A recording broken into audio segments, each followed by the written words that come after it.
This is part two of my two-part coffee series on an overview of the history of coffee in New Orleans.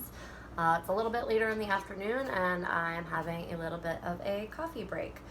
It's actually thought that the origins of the coffee break started here in New Orleans in the 1920s when local business owners took to stepping out several times a day to have their coffee due to the easygoing nature of people here in town. And actually, as a little bit of a sidebar in our history, before there were bars and saloons, people would go to exchanges, which was, yes, of course, a place to do business to get coffee, but also where you would go to obtain alcohol. Haha. Anyhow, to get back to it, Café du Monde is probably the quintessential coffee that people think of when they think of coffee with chicory in it, and of course beignets, though there are lots of opinions about our local favorites here. The original location of Café du Monde is located alongside the French Market in what was originally the Butcher's Market building, and the original owner was Fred Kenneger. Now, the French Market was originally a Native American trading post and is now regarded as the longest continually running open-air market in the country. Huber Fernandez acquired Café du Monde in 1942. Also, fun fact, they were back then just plain old coffee and donuts. It wasn't until he traveled to Europe and saw fried dough referred to as beignets in Belgium, and he came back and repainted the marquee. So I'm sure the locals probably thought it was a little bit shishi, but tourism economy, it really took off, and it has been coffee and beignets ever since. Now, Café du Monde is open 24 hours a day, 7 days a week, except for Christmas Day. And of course, if there's any significant weather event in town. But I would say probably under the present circumstances, this could possibly be the longest time that they have ever been closed. One of my favorite things to do when going to Café du Monde, I always get a frozen cafe au lait. Yes, they do have frozen coffee there. But I like to go around the back of the building. Actually, there is a large window there where you can see them making the beignets. And I'm telling you, these folks are so skilled. They're just literally throwing them over their shoulder or under their arm into the fryer without even looking. There are mounds of powdered sugar. It's really quite a sight to see. So definitely check that out the next time that you're in town. Now, somebody else who I would really like to talk about actually is, again, one of my very favorite historical figures here in town. Her name is Rose Nicaud.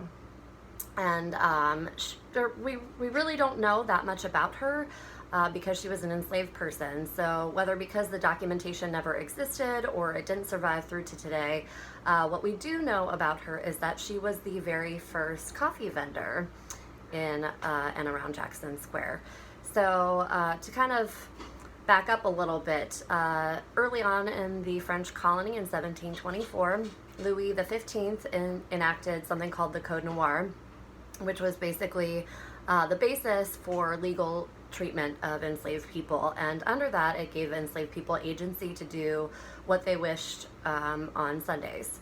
So, by the way, this is also how and why cultural traditions and customs of enslaved people were able to be preserved through to today, because that was the only day they were allowed to congregate, and they met in Congo Square. Many other folks went into business for themselves, as Rose did, and she actually opened up a push cart on the square where she served Café Noir, black coffee, or Café au lait, which is about a 50-50 mixture of coffee and hot or steamed milk. And there's an author, Kathleen Cole, in 1916, who is quoted as having said Rose's coffee was like the benediction after the prayer, because of course, her being in the square, people would flock to her after receiving mass at the cathedral. So she gained such a following, she was able to purchase her own freedom and the freedom of some others, and she inspired a litany of women to go into business for themselves and to do the same. These women also went on to sell pralines, which is our pecan confection here, and kala, which is kind of a cousin to the beignet, like a doughy pastry. So these women came to be known as les vendeuses.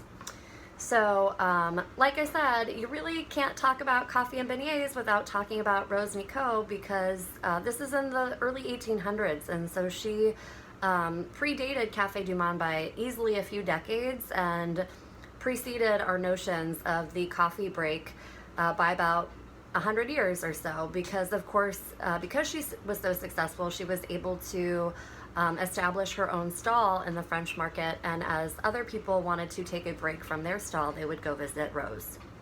So again, probably the first coffee break in the country as well. Up until very recently, there was a restaurant on Frenchmen Street called Café Rose Nicaud, but unfortunately the family retired in December and they've since closed. So I'm hopeful that some other folks will come along and name a place after her as well. Until then, and until your next visit to New Orleans, I hope you'll join me in raising your morning coffee mug or your afternoon cup to the memory of Rose Nicaud. And we hope to see you in New Orleans very soon. Thanks, and go check out part 1 of this video, A History of Coffee, on our site. Cheers. Your mama's pride and joy. Ain't no use for you to keep on hanging around. If you don't straighten up, gonna have to put you down. Your jelly roll is sweet, but mine can't be beat. I know you want it, but you can't have it, and I ain't gonna give you none. Oh, I ain't gonna give nobody none of my jelly roll.